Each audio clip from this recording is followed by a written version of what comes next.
The views and opinions expressed on the following program are those of the host and guests and do not necessarily represent those of any organization, including One Generation Away. The freedom of a people to choose its leaders is the root of liberty. Keep alive this experiment in liberty. Liberty, in case you've forgotten, is the soul's right to breathe. Government should be very minimal in protecting liberty. Peace cannot be purchased at the cost of liberty. The sturdy ground of liberty. Liberty once lost is lost forever. Fight for their liberty and for our security. Guarantees individual liberty. This great republic, born alone in liberty. Liberty. Liberty. Liberty. Liberty. Liberty. Liberty. Liberty. Liberty. Just how much do you want liberty? This is Liberty Nation with Tim Donner, a production of LibertyNation.com. Cutting through the double talk, taking on the topics, going after what the politicians really mean, and making it all clear. For your freedom and your liberty. Liberty Nation with Tim Donner. Unbelievable. Just unbelievable, though nothing is unbelievable anymore in 2020, a year which will certainly live in infamy. The president gets COVID-19 a month before the election. What are we supposed to think now? Welcome back into yet another crisis edition of Liberty Nation Radio, a production of LibertyNation.com and heard from coast to coast on the Radio America Network. 2 days after his fight night with Joe Biden in the first presidential debate, President Trump announces to the world that he's come down with a virulent virus that's hit over 7 million people, throwing an already chaotic political environment into total disarray. We'll discuss the health, political, and constitutional crises that could arise from this.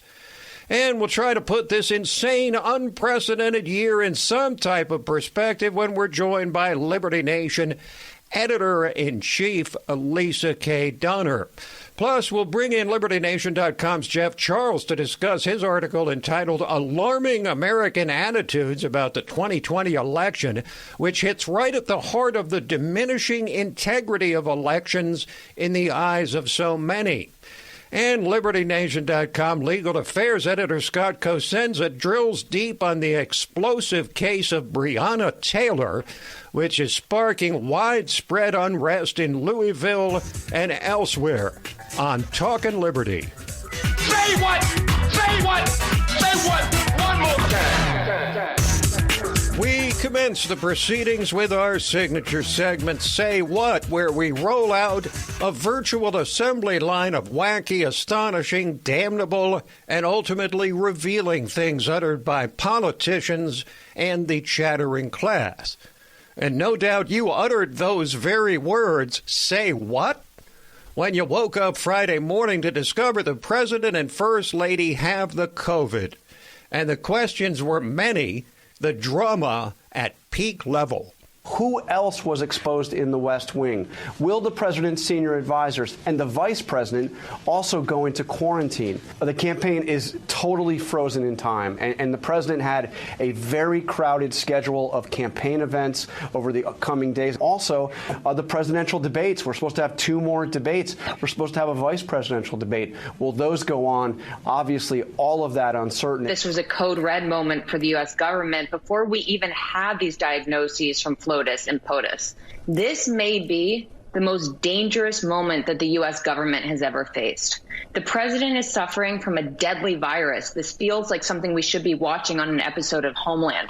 A deadly virus. The average age of death among those who've died with COVID is 78, most with underlying conditions. President Trump is 74 with a potentially troubling condition. And on MSNBC, Dr. Vin Gupta sounded the alarm and unsurprisingly took the opportunity to blame the president for his disregard of COVID protocols. He has a significant comorbidity, a risk factor, in addition to his age, which is being overweight. The combination of the two, I've cared for several patients in the ICU who have that double whammy. They're older and they're overweight. They have a bad trajectory, meaning they start developing shortness of breath or a cough or fever. So this is a very serious situation for the president. Perhaps the way he's been behaving and messaging has been wrong, and now he's unfortunately bearing the brunt of that consequence. Well, that was a typical reaction in the elite media.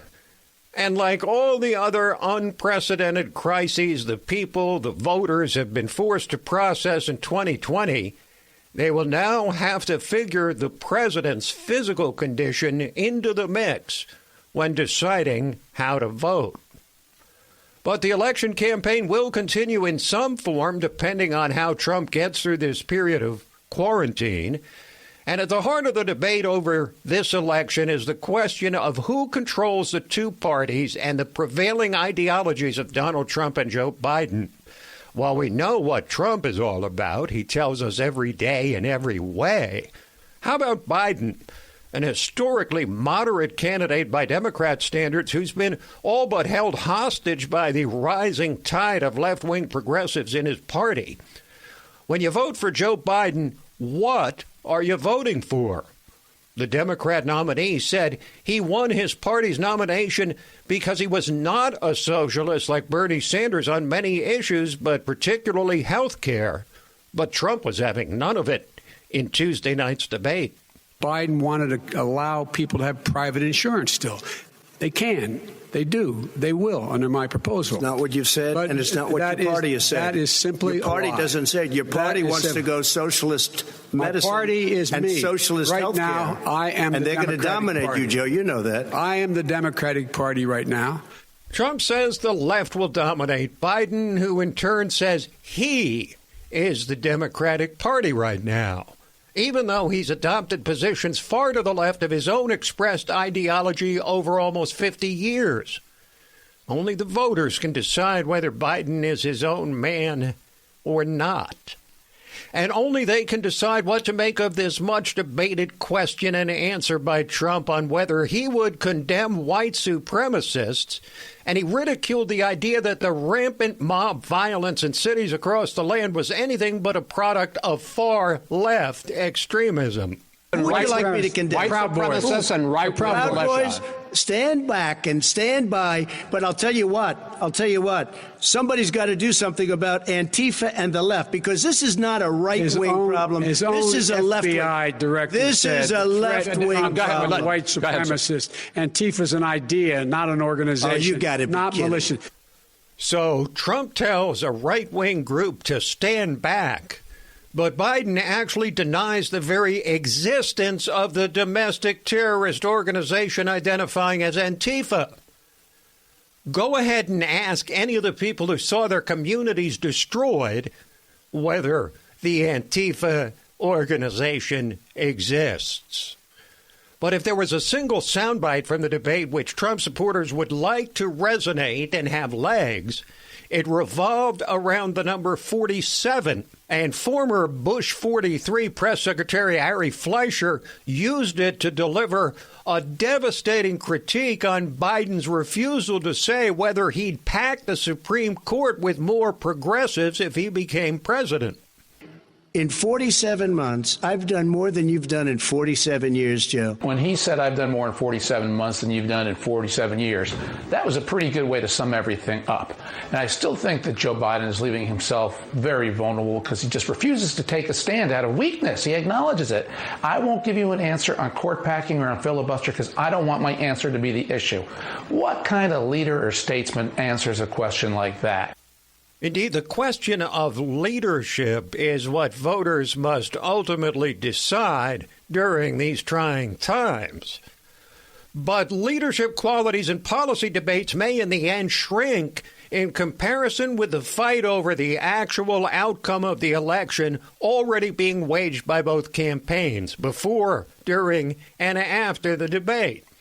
Trump touting what he calls a scandalous distribution of unsolicited mail-in ballots and relying on the Supreme Court and the prospective new Justice Amy Coney Barrett to bring it to a final resolution. The last Democrat nominee saying a while back that Biden should never concede, and senior Democrat on the Senate Judiciary Committee Dick Durbin taking issue with Hillary.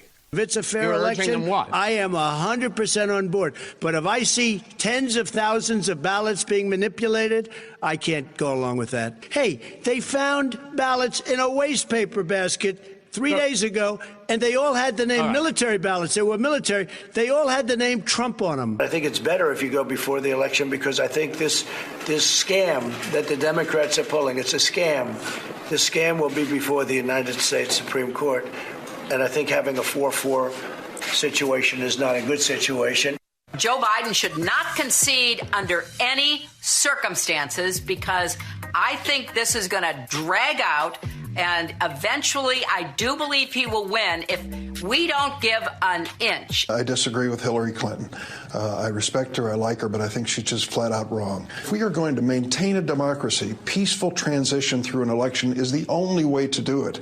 Whoever the winner is, if it is clear and legal, that should be announced and the other party should concede. It is actually conceivable that the loser of this election will never concede because counting the expected deluge of mail-in ballots may take days or weeks, and courts in crucial swing states, Pennsylvania, Michigan, and Wisconsin, have extended the deadlines for counting ballots to days past the election. Quick break, and then we're back to try and gather some semblance of perspective on everything that's happened this year with the editor-in-chief of LibertyNation.com. Liberty Nation with Tim Donner. Read all about it. Election 2020 Big Bottom Flash Reports are coming. On election night, at the bottom of every hour, LibertyNation.com will give you Election Night 2020, 90 seconds at a time, with our Big Bottom Flash Reports. You'll get the drop with our one-stop shop. Tune into LibertyNation.com on election night for our Big Bottom Flash Reports at the bottom of every hour. LibertyNation.com.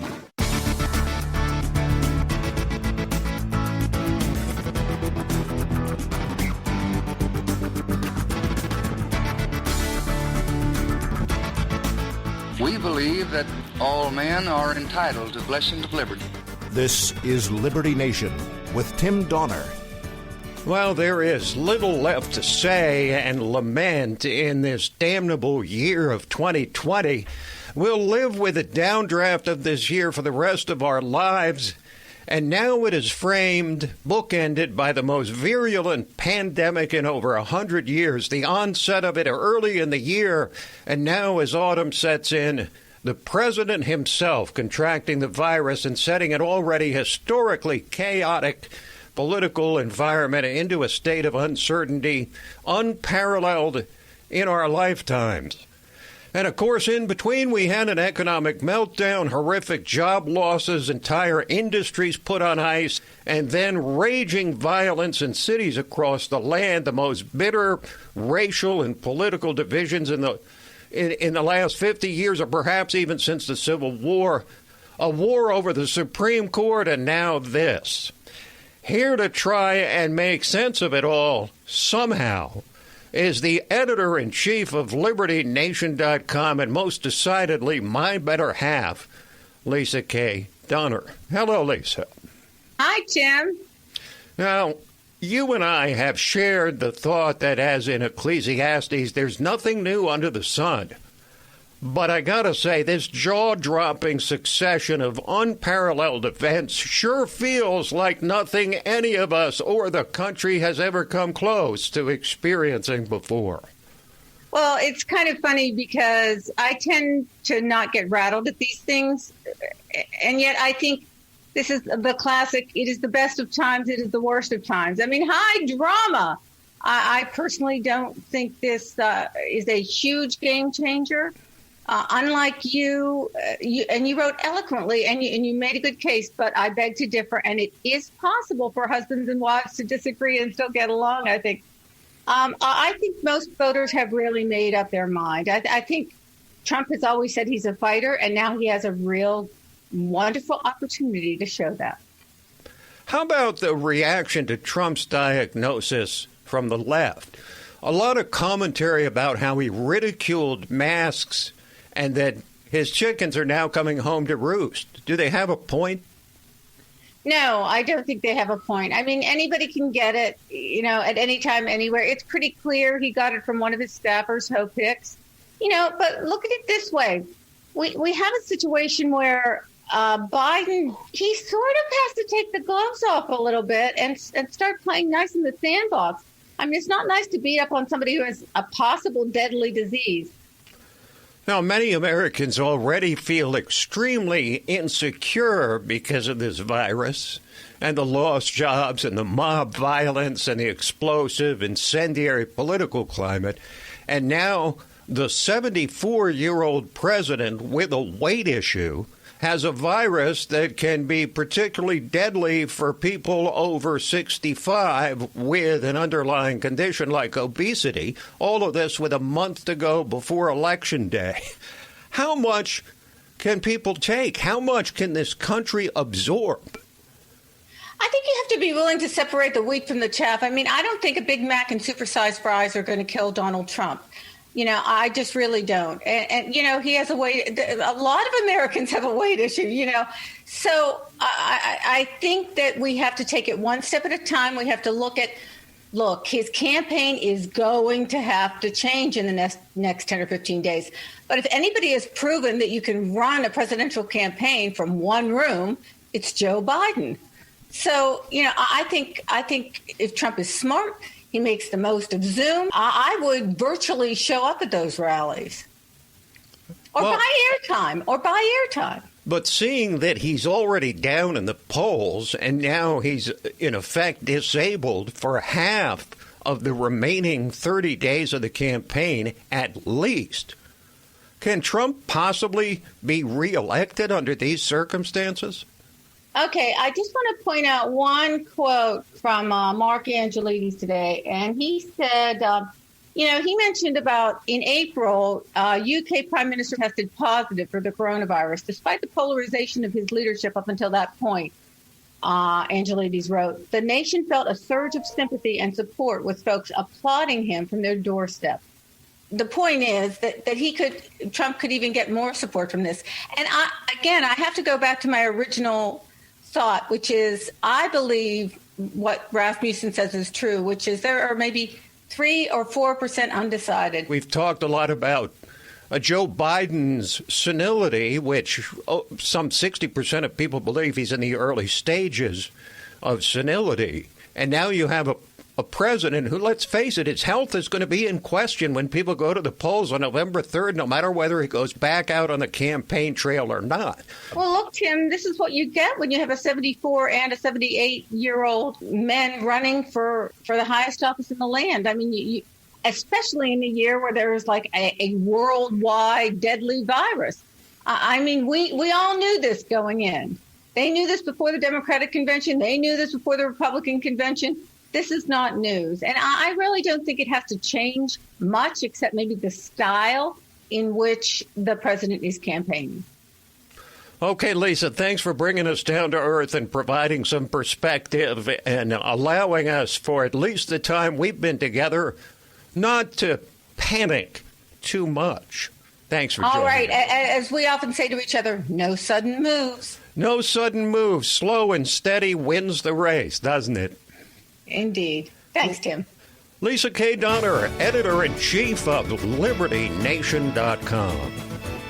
Stay right there, because when we return, we'll dive into a fundamental issue: why a startling number of voters now distrust the election process itself. Liberty Nation with Tim Donner.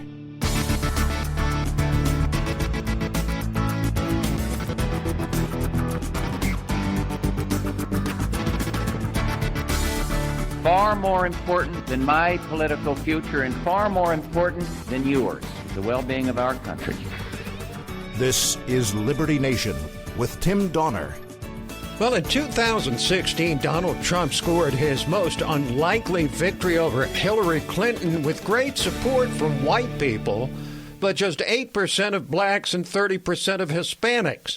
But in a great irony and reversal of fortune, Trump now appears to be in trouble with a block of white voters, those much discussed white suburban women, while he might actually be making serious inroads among blacks and Hispanics. And in an effort to crystallize his plans for the black community, Trump has unveiled what he calls the Platinum Plan for the revitalization of majority black communities. And here to discuss what's in the plan, whether it will actually lead to an uptick in Trump's minority vote, and some disturbing attitudes of voters about the very integrity of the upcoming election, is LibertyNation.com socio-political correspondent Jeff Charles. Jeff, welcome back. Hey, Tim. What's good? How you doing? Pleasure to have you. So we'll get to the election integrity issue and how many voters are prone to believe the results can't be trusted. But first, you've written an excellent analysis of the Trump Platinum Plan for black communities. And by the way, I love how Trump calls it the Platinum Plan, like it's a package plan for one of his resorts. But tell us what's in the Platinum Plan, and more importantly, whether the benefits of it will really be felt by people with Democrats controlling power in all the cities that the Trump plan is aimed at. Yeah. So the plan itself, it is a very aggressive free market type of plan. It's really designed not so much for the government to just pour a lot of money into black communities, but it's designed to give black people access to more capital. It focuses heavily on entrepreneurship. I mean, they want to have 500,000 new black-owned small businesses opening. They want to add 3 million jobs. They want to help revitalize the community using the free market, rather than just government program after government program that will help to a certain level but prevent the black community from getting beyond that. So that's what I like about it. It also focuses on education, school choice. That's important.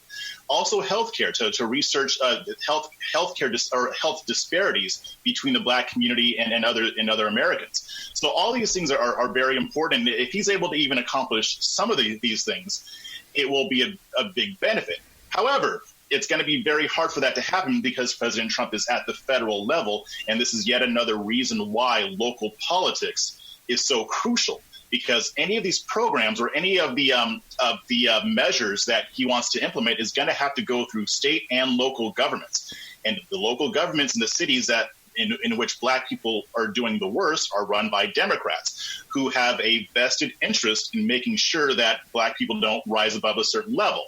So it's going to be hard for the black residents to actually reap these benefits. I'm not saying that they won't have any benefits from this plan if Trump is able to implement it, but it won't reach its potential with Democrat governance in a lot of these cities who don't want it to work. Now, does Joe Biden have any kind of plan to compete with that, or the Trump's Platinum Plan, or does you think Biden sort of believes just leave it alone? He's already going to get a high percentage of the black vote. Don't even acknowledge that such a plan was introduced.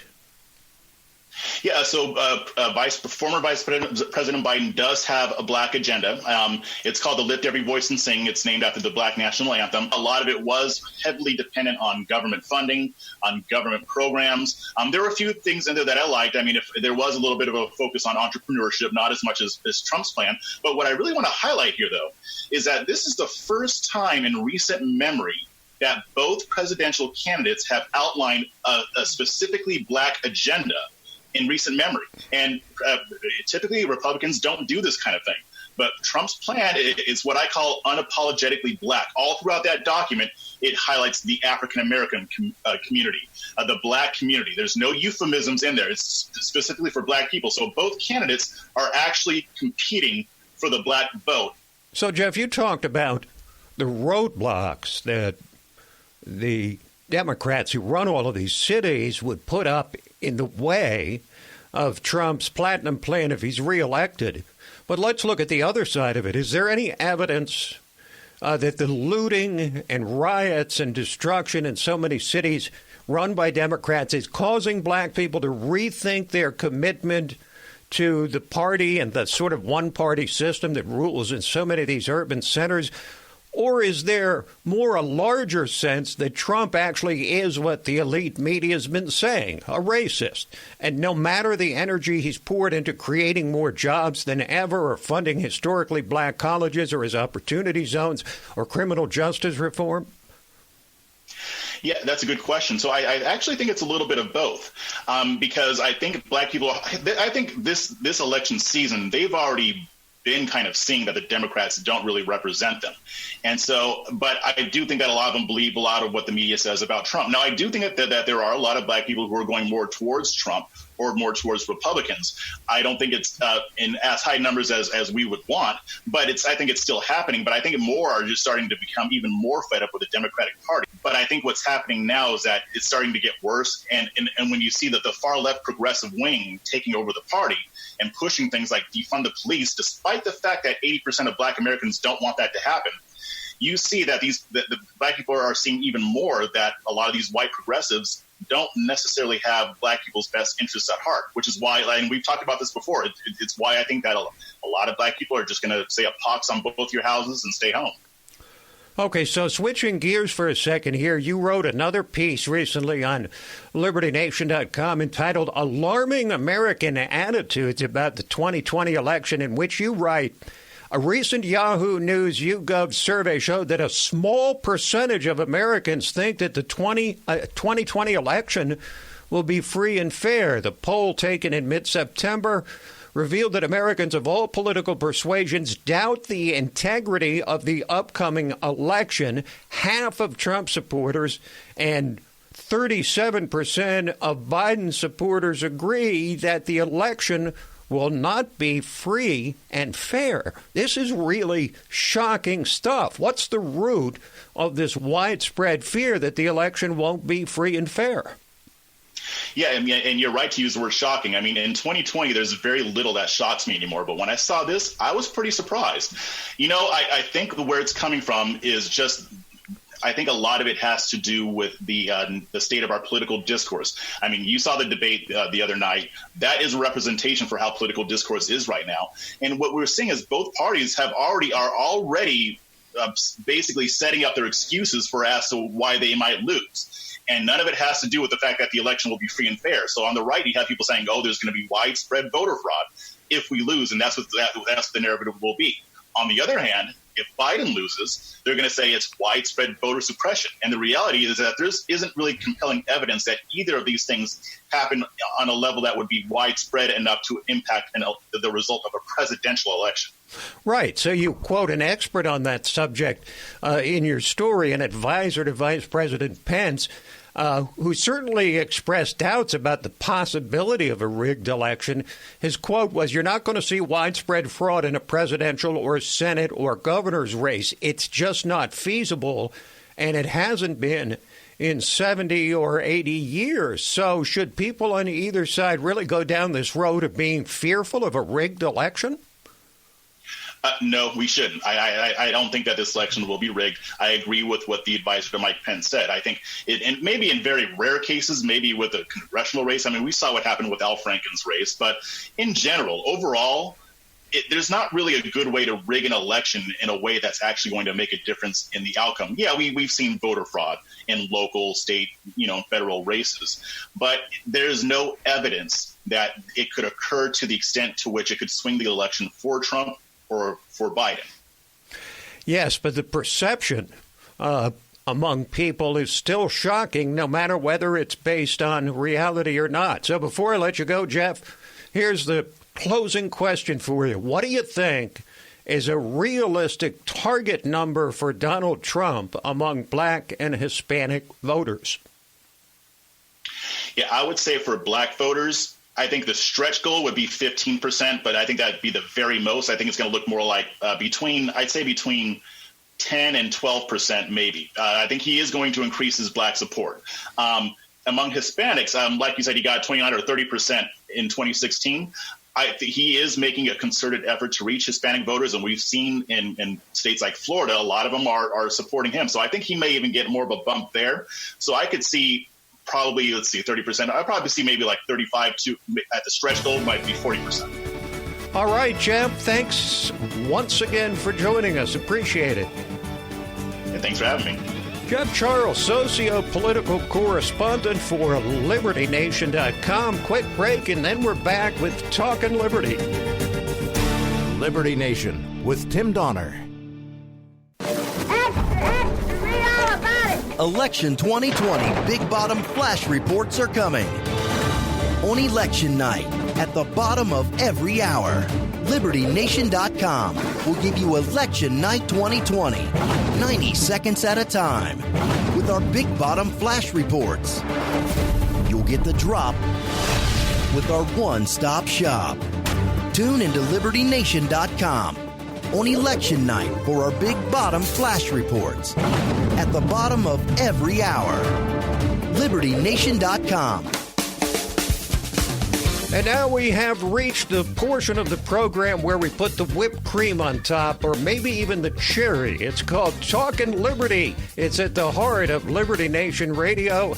And so we welcome back our regular contributor, constitutional lawyer, and LibertyNation.com legal affairs editor, or the man who we prefer to call our guardian of individual liberty, Scott David Cosenza. Hello, Scott. Hello, Tim. Hard to feel bad after that great introduction. Thank you so much. Yes, well, we try to get you into fighting shape here. So let's talk about fighting shape. Breonna Taylor and the grand jury and some of the extraordinary things that have happened surrounding this case in Louisville, Kentucky.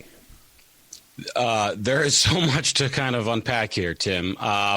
So I think when we last checked in, it was before the grand jury. The grand jury no-billed for the killing of Breonna Taylor, that her death was not a crime that can be attributable to one of the police officers, and that one of the police officers was charged with a crime for recklessly firing shots into other people's apartments, not Breonna Taylor's.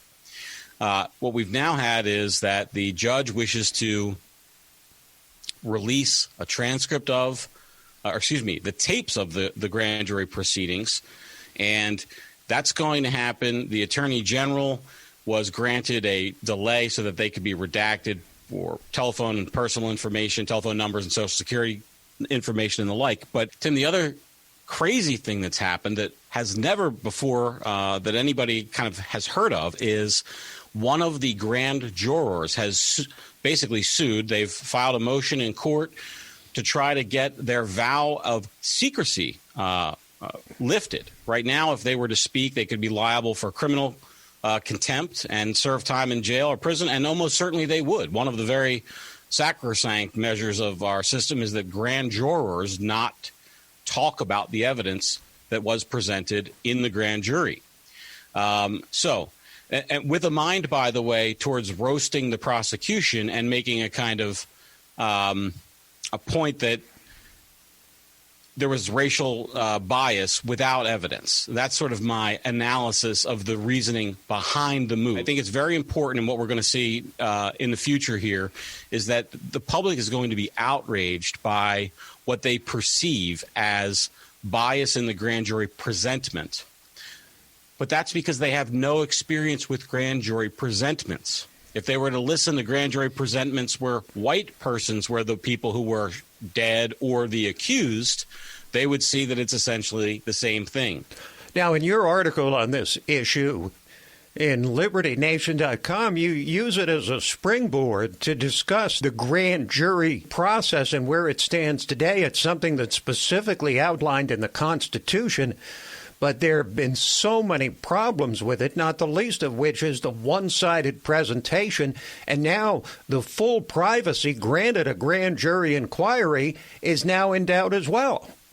The problem is prosecutions go light on police the police when they're investigating in the grand jury. That's the kind of rub that has the people who are skeptical of police power on edge. And that runs from Black Lives Matter to straight up libertarianish Republicans. Okay.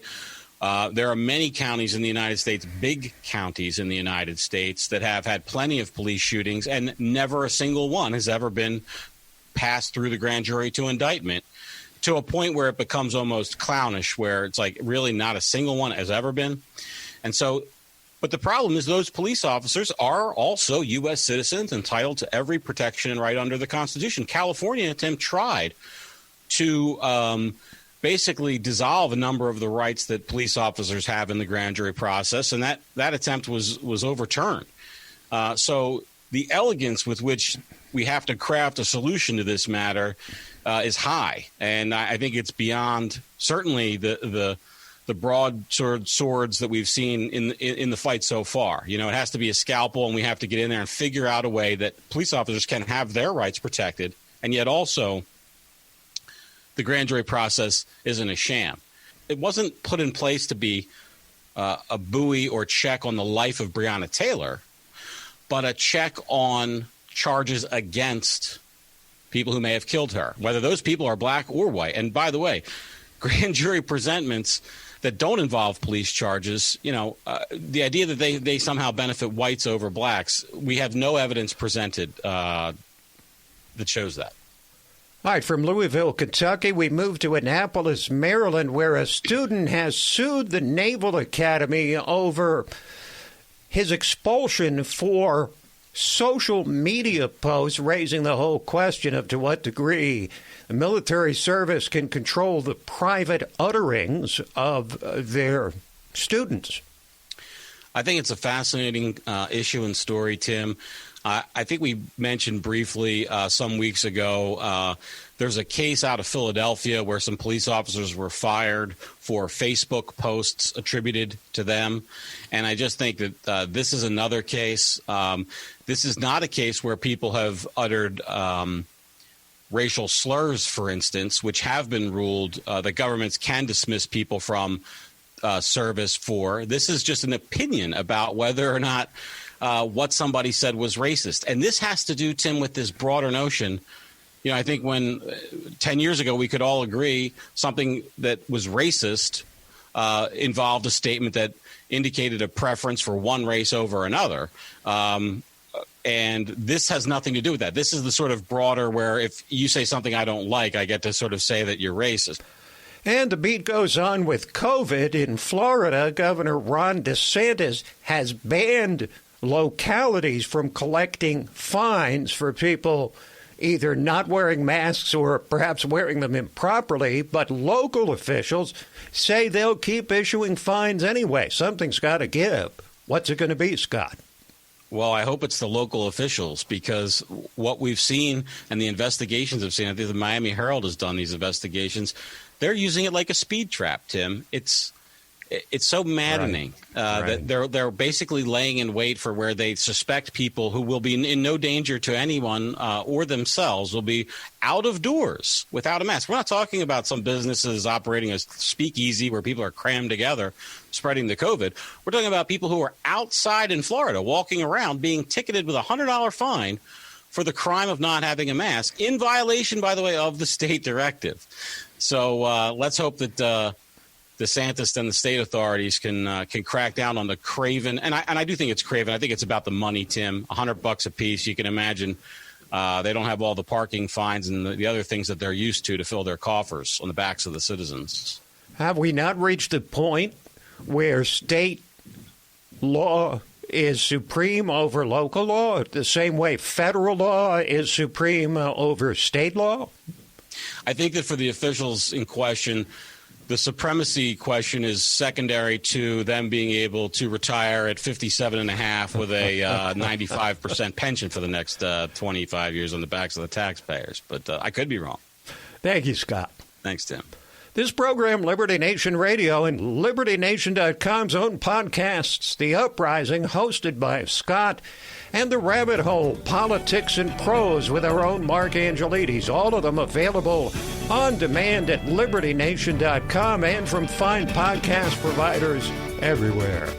So that is it for this week, but we'll be back at you next week. Same time, same station.